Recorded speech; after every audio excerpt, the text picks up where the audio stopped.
Very much, Greg, and thanks to Darius as well for the effort that you put into the organisation of this wonderful gathering. I'm so pleased to be here today, and apologies for the disruption, and thank you very much for those of you who've been shown the flexibility to volunteer to swap.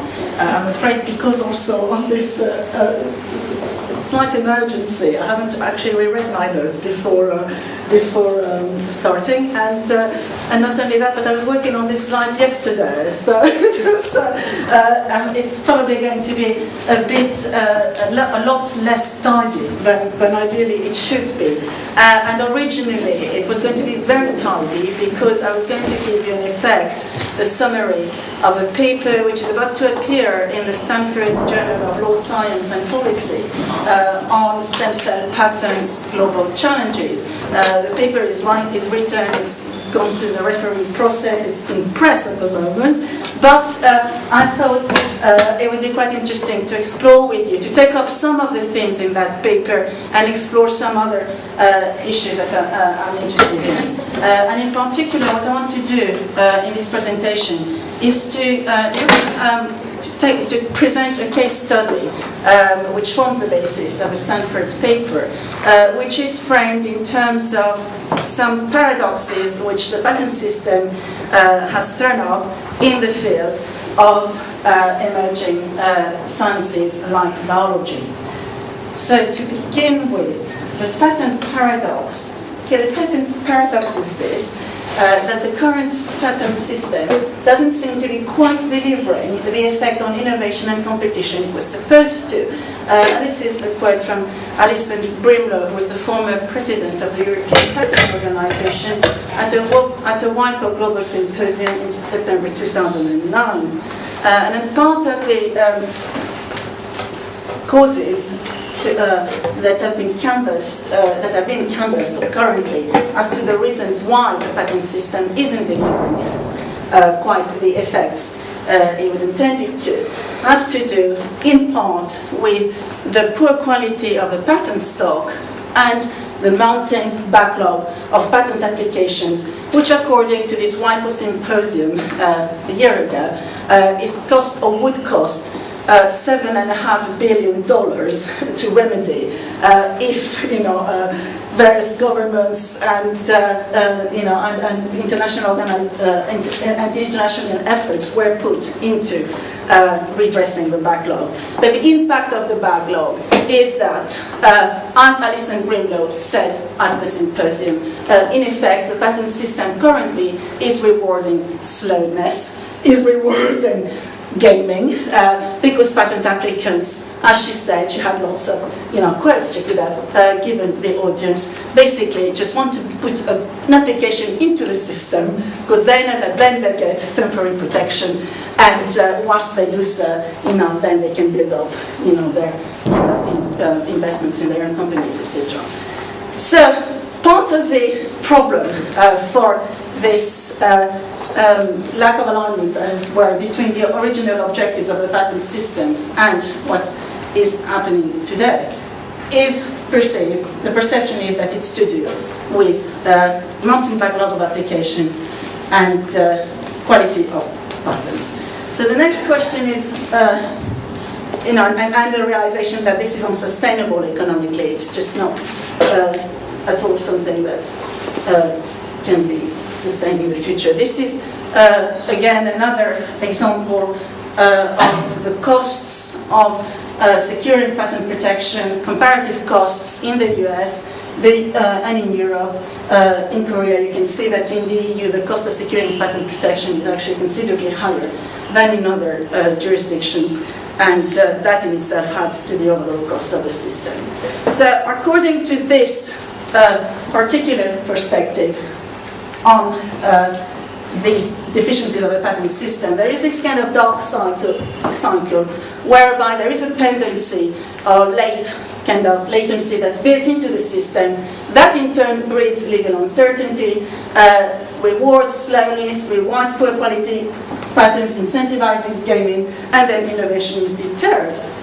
And the solutions which are being proposed are by WIPO and contributors from various jurisdictions is, well, one, the obvious one, to increase resources and personnel, but that, of course, is not on the cards in the kind of economic climate we're in. So alternatively, one of the very serious options which is being pushed forward at WIPO is to increase cooperation and work sharing between patent offices, because at least a third of the patents which are being filed are actually being filed in different patent offices across the world. So it's the same patent being filed in different patent offices across the world. Now, since each patent office does its own searches, potentially there is room, one could say, to improve both timeliness and also quality of examination if patent offices were to share their searches or the outcome of their searches on prior art. And then the third option, which is much more radical and towards which there isn't really so much a lot of support, in fact there's a lot of resistance from developing countries against this, is to move towards substantive harmonizations of patent rules so that the patenting criteria and their application would be harmonized across the world. Now, the study that I'm going to present to you today partly raises some of the difficulties about the implications of the second and third option and the extent to which they may be really distinct. The study then, in fact, also addresses another paradox, which isn't so much at the forefront of the patent system, which is this, that as the WIPO website states, but as everyone knows, the patent system is intended to incentivize disclosure through the creation of this, through the grant of a patent, and that, of course, implies that there is a process of knowledge transfer that will take place as a result of the patent system, which will provide the basis on which innovation or innovators in the future will build. Now, one of the things that I have become increasingly concerned about, in fact, very much the results of, or after, the work that we conducted in the European patent project, funded by the European Union, which I coordinated, and I'm glad that Gerard here was here as the main brain fellow then on the project. One of the things that we discovered in this project, which was really quite disconcerting, was that notwithstanding the fact that we were working with very distinguished scientists in the world to try and track the stem cell patents in Europe, what we found, and at the time was published in Nature Biotechnology, was we found 11 stem cell patents in the UK, which was interesting at the time as a finding because everyone thought that the European Patent Organization had created this exclusion or interpreted the exclusion in the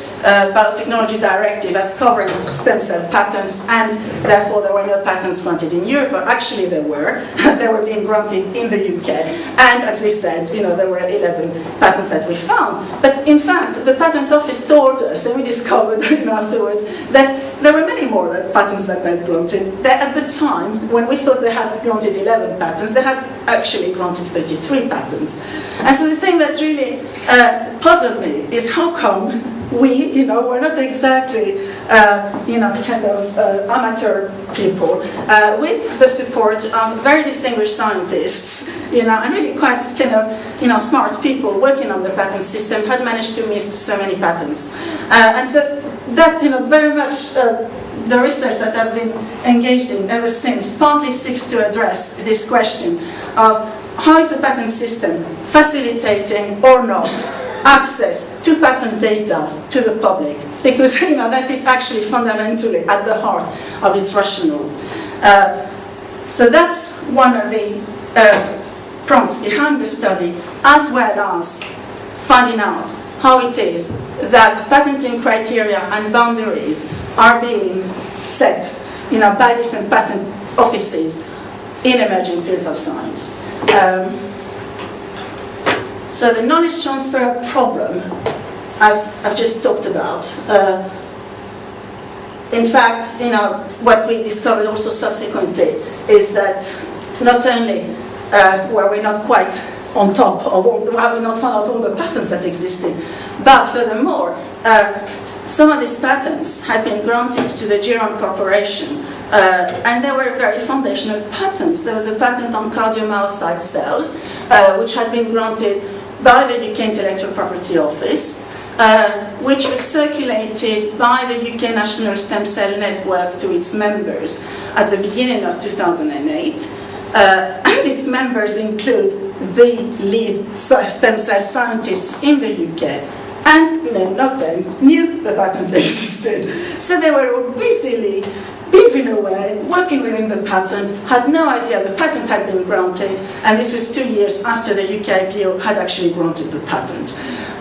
Now, the UK National Stem Cell Network, in fact, at its inaugural conference, asked me to organize a workshop which was attended by the UK IPO, rather on the defensive, but nevertheless in a very cooperating mode. And one of the really positive outcomes of this workshop was that the UK IPO then negotiated, or rather the UK National Stem Cell Network negotiated an agreement with the UK IPO to provide a digest of patents, stem cell patents, and if you go to the UK National Stem Cell website, you will see that there are regular digests which are being produced.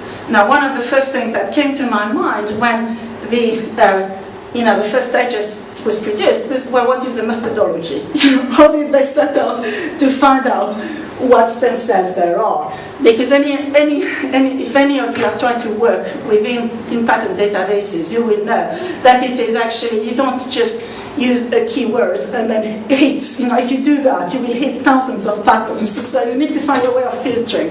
And yet, potentially, in this area, the technology is such that there could be a whole series of patents which are not directly on stem cells, but nevertheless indirectly cover stem cells, which could also potentially block downstream research or commercialization down the line. In fact, I was talking to Esther Kiplinger, who was at the USPTO, I think, in a very senior position for 35 years.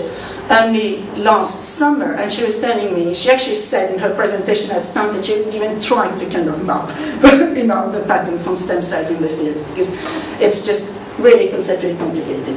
So I did ask the UK IPO to ask the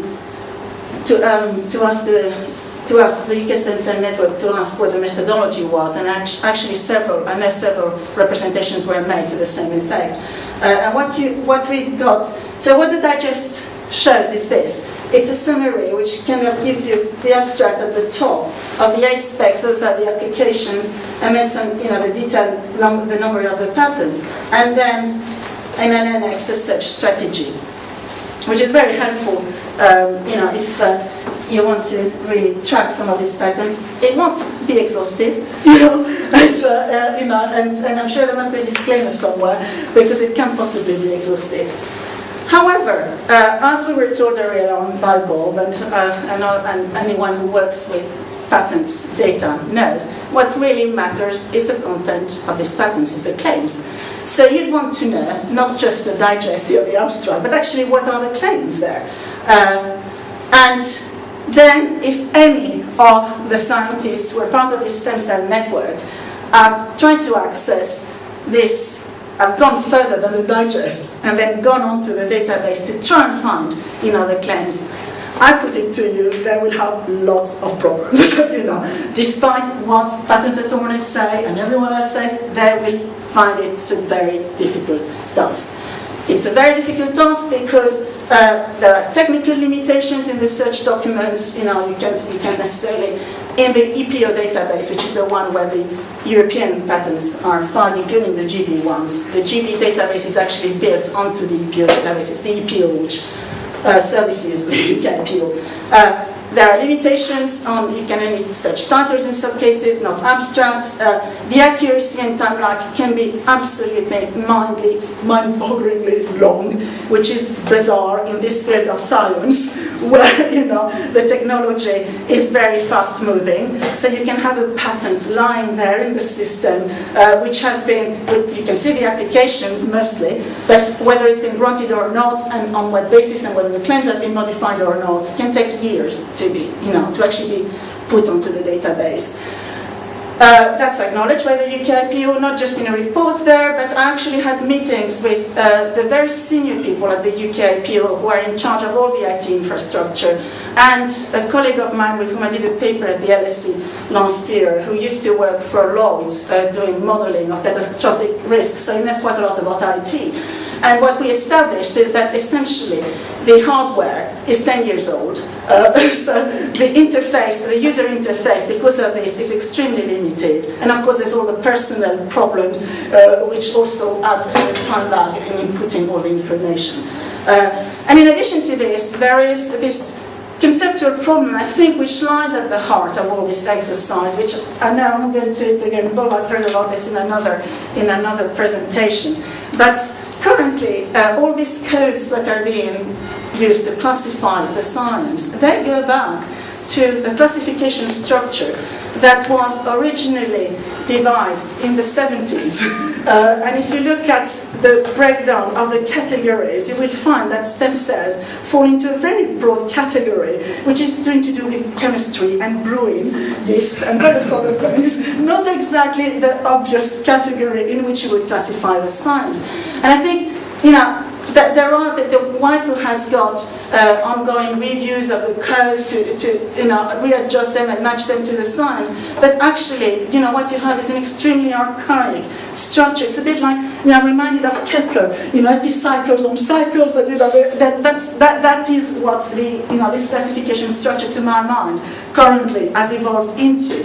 And there are, I think, real challenges ahead in terms of how this structure is going to continue to adapt in this sort of strange way to the technology today.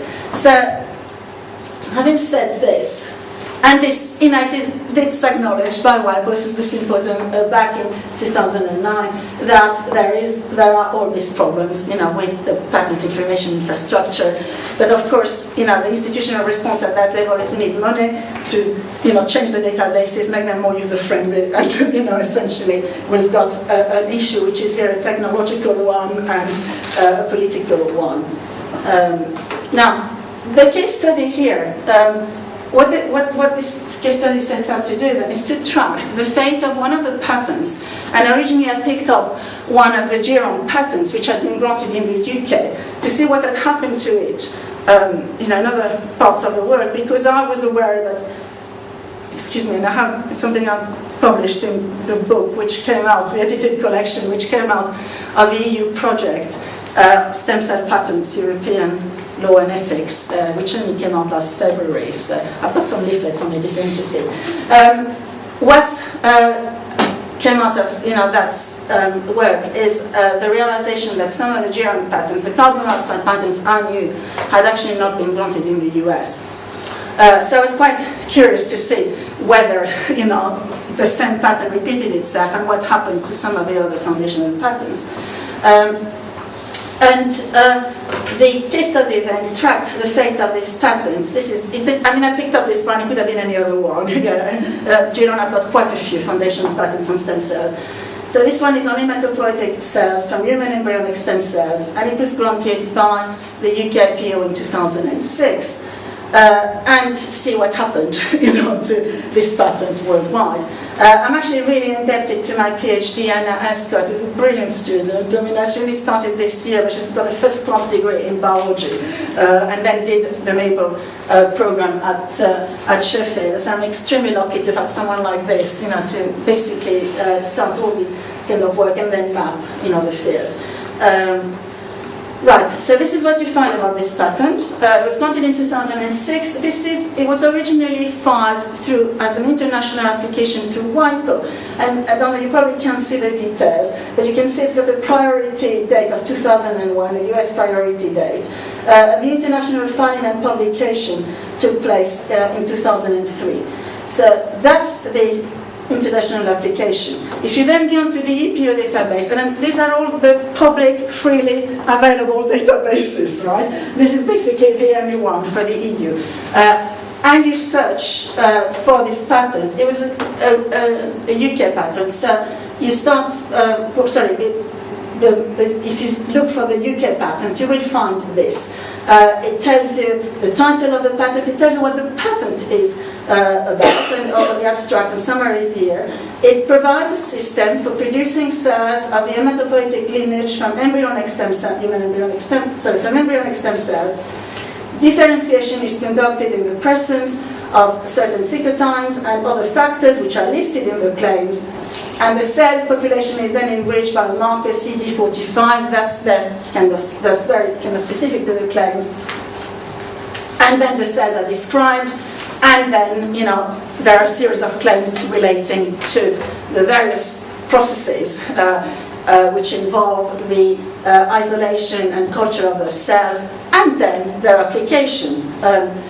Now you find, if you look at this website, that's like this, as one did, you can see I did a search, a keyword search, so that's why it's all in yellow. It will bring this up to you. And then on the right-hand side, you're being told about, here there's a list of corresponding applications or grants. Well, that list is in fact not up to date. It's never up to date. It can be very far out of date. So you then try to ask yourself, what is in the claims, right? And so you hit the That's very helpful. It just tells you the EPO does not accept any responsibility for the accuracy of the data or any information in it, and the claims are not available.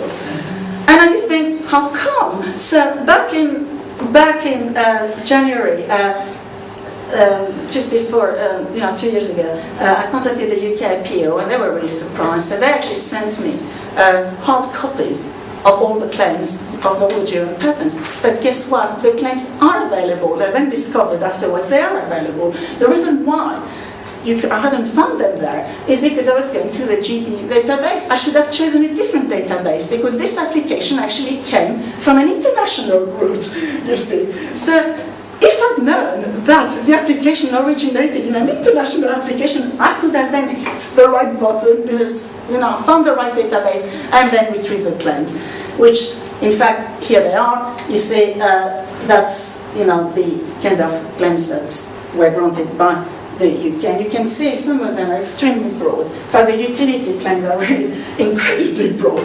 A pharmaceutical composition, that's 27. A pharmaceutical composition for treatment of a human or animal body which comprises the population cell, obtained according to those methods. And it goes on like this. Very broad utility claims.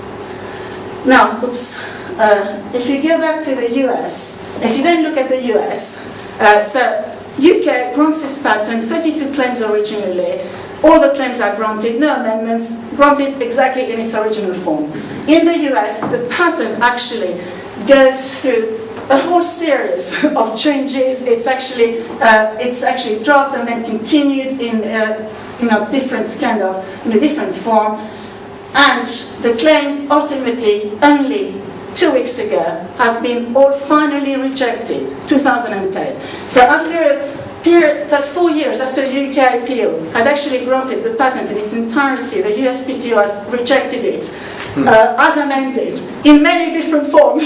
All the amendments have failed, and it's gone 3 times through rejections which were non-final, and it's now been finally rejected, completely rejected. And the reason why it's been rejected, you can see it's here, it's in public. Final rejection, 24th of June, final rejection. And the reason why the patent has been rejected is essentially because it's obvious, and because there is a lack of enablement in the patent. So the USPTO, having for a very long time worked with Genome to try and get them to amend their claims, or rather they amended their claims, try to strengthen them, try to foolproof them, the USPTO decided after all this time that the patent really was obvious, and the invention was obvious, and could not be granted. That's the documentation. Now then, if you get to the White Rose website to find out what's happened to other places, actually this patent has been granted in Australia 2 years after Britain granted it. The Australians in 2008 granted the patent. If you get to this White Rose website, which is supposed to keep track of the international routing of all these patents, you will find that here there's no information, no status. So you don't know, you have to track and follow. And then some of the other information is incomplete, and also information is not available.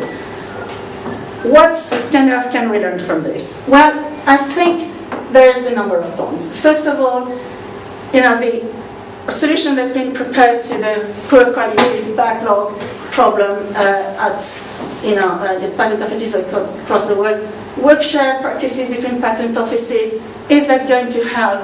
Possibly. Some patent examiners are undoubtedly, I'm sure, the skills of patent examiners vary across the world. Some of them will be much more, kind of on top of their subject matter than others. But at the end of the day, if we look at this patent, it's been around since 2003. There have been numerous searches that are done, and different patent offices have come to different conclusions.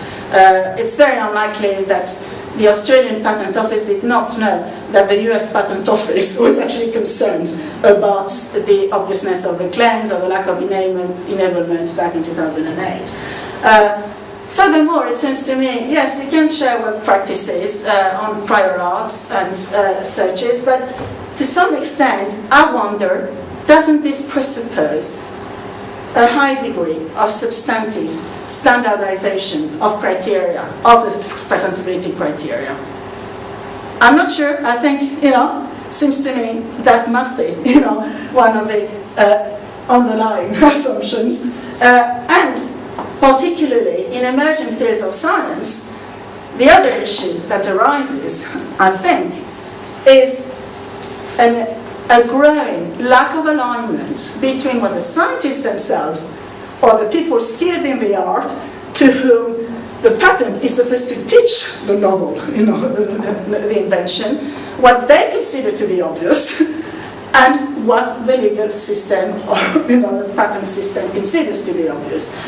And if there isn't an alignment there of sorts, what we have is the potential for the patent system to go increasingly down the road, the Keynesian Kafkian type of route, where the legal categories are detached from the reality in a field where the economic implications are really quite huge. So that, to me, seems potentially problematic.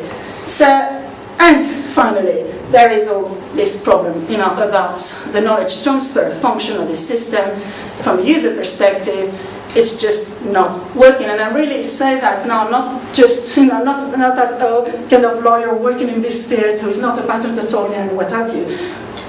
Many of the people, I've talked to countless really distinguished scientists who try to do searches on patent databases, and they just have huge problems, of functionality, and they hit problems of mapping fields, which are conceptual problems. So that's something I think that's a very serious, underlying problem behind all this. So what we have then, I think, is a bad mix, really, because we've got a very complex science where the patents are being assigned on a reductionist basis to genes, when actually the reality of how disease works is not kind of linear at all. A lack of alignment between scientific and legal criteria and suboptimal patent information infrastructures, I think a recipe, for patent failure, as Besson and Murray have said. So that's, I think, a kind of particular problem in emerging fields of science. Have I got any more time? Have I run out? More or less. Okay. So, so we'll then leave it at this. And thank you very much. Thank you.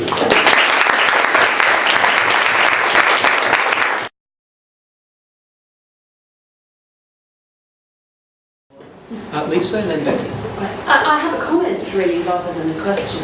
In terms of the obviousness and the lack of inventive step in that particular application, I think it goes very deeply into the way that the USPTO view obviousness, and especially post-KSR, which is that they have a motivation to try.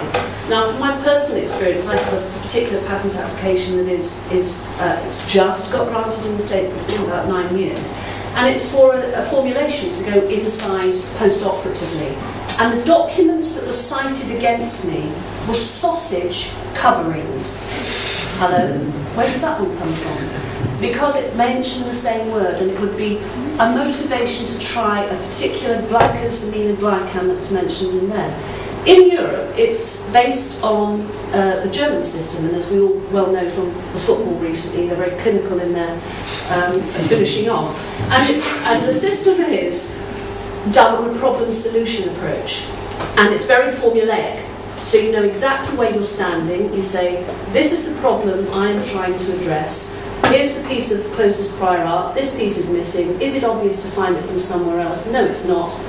Ergo, I have an invention.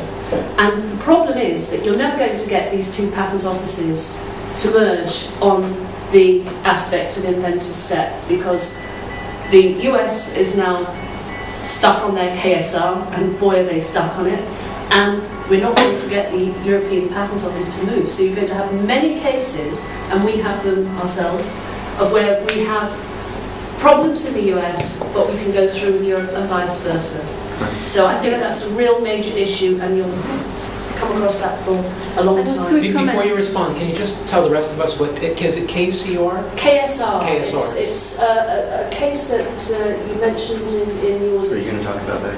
No, not really. It's a case about interpreting the obviousness criterion that liberalized the standards for what's obvious. Okay. So and that happened, what, about a year ago? Year and a half ago? Well, over 3 years. So the Patent Office has raised the bar on obviousness, so certain things are being rejected on obviousness grounds that used to go through. And that might be what's happened with that case. Well, can I just say 3 comments? First of all, I think in some ways the findings of this study, and actually the earlier kind of publication on the Genome patent on cardiac cells were surprising, because Europe generally, but also the UK EPO, had been much more restrictive in its policy until fairly recently in granting patents in this field than the US. So whilst there may be a tightening of the obviousness criterion that has yet to unfold, and in the biology field and the genes field in the US, until the beginning of this decade, the US was actually being extremely generous, in applying this criterion, and Europe were not. The other thing is that, you see, Europe, the UK EPO is not the EPO, and the German Intellectual Property Office, is not the UK Intellectual Property Office. And each property office, in fact, has its own policy on patents. And this particular policy that was adopted by the UK EPO was adopted on the back of the controversy that arose relating to more exclusions on patents and the rejections of those patents at the EPO. The UK EPO itself adopted a policy statement which was essentially going to be permissive of patents downstream from the original Wolf patent. That was contrary to the policy at the time of the EPO. And certainly the German Intellectual Property Office, although they muddled up things with the Busse patent as well, there isn't a unified policy on obviousness in Europe. And I think what this study shows is that it's actually, to me, it's not straightforward, to interpret that criterion in fields of science where the scientists themselves, we've seen in the Wolf case in the US, are actually at odds with each other as to whether or not the Thompson patent was obvious. So the law is struggling there because it adds a layer of uncertainty to a layer of scientific uncertainty as well. Thank you.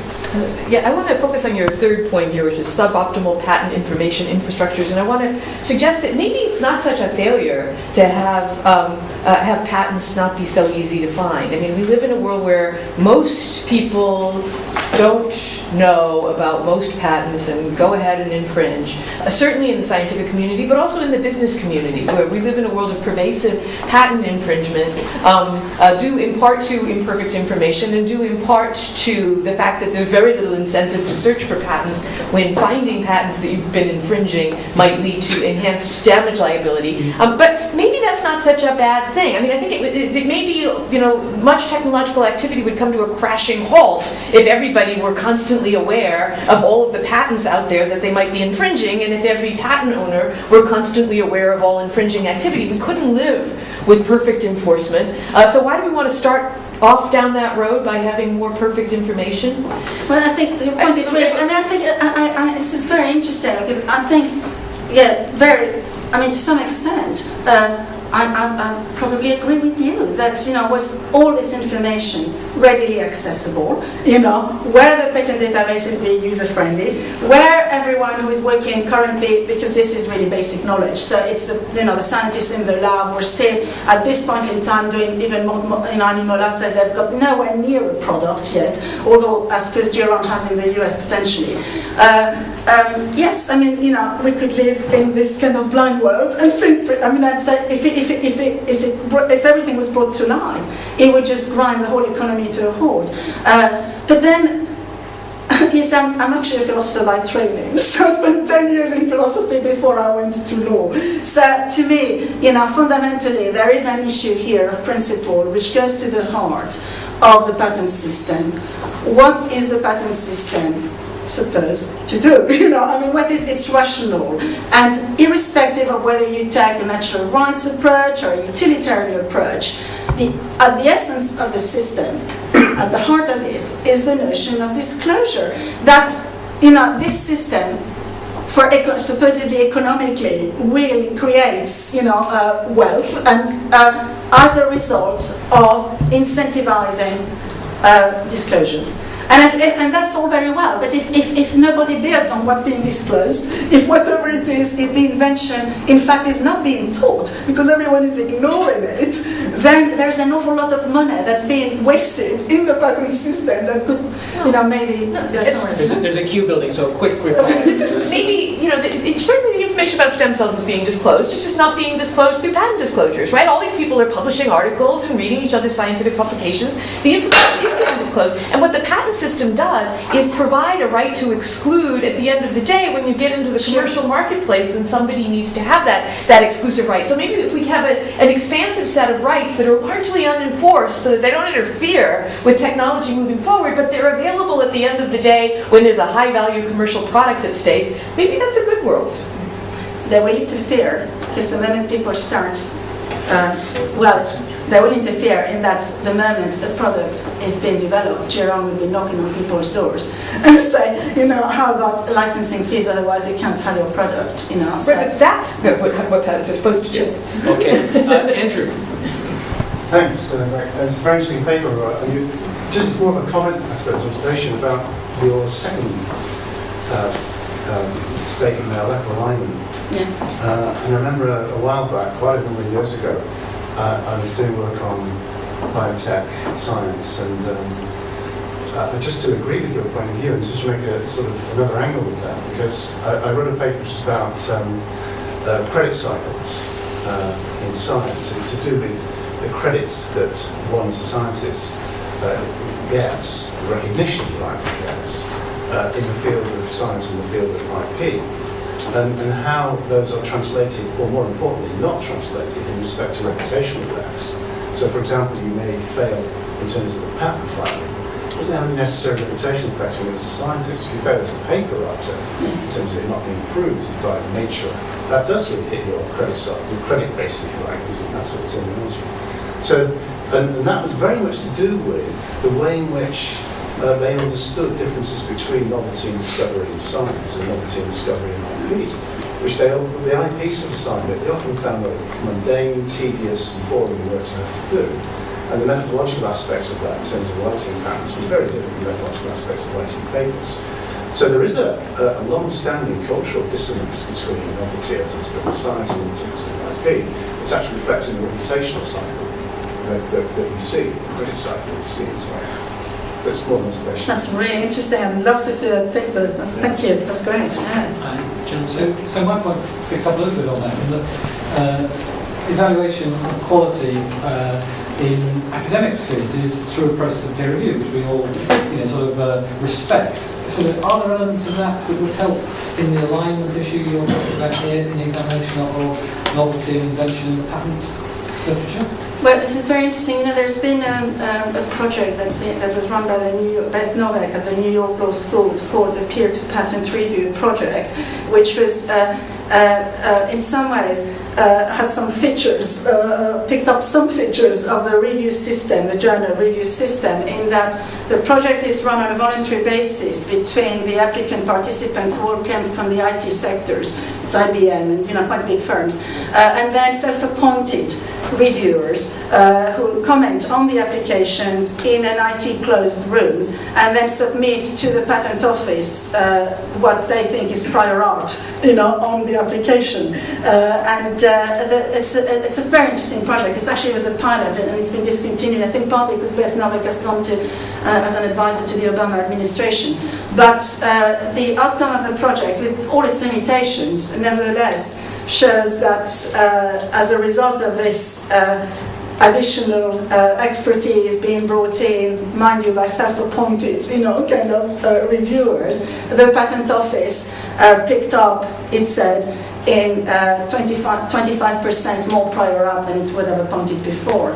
But otherwise, the system is completely reliant on patent examiners finding the prior art and searching through not just their own patent databases, but through journals and through other publications, what has been published before. There are more questions, but we're just going to have to end there. Thanks very much, Aurora.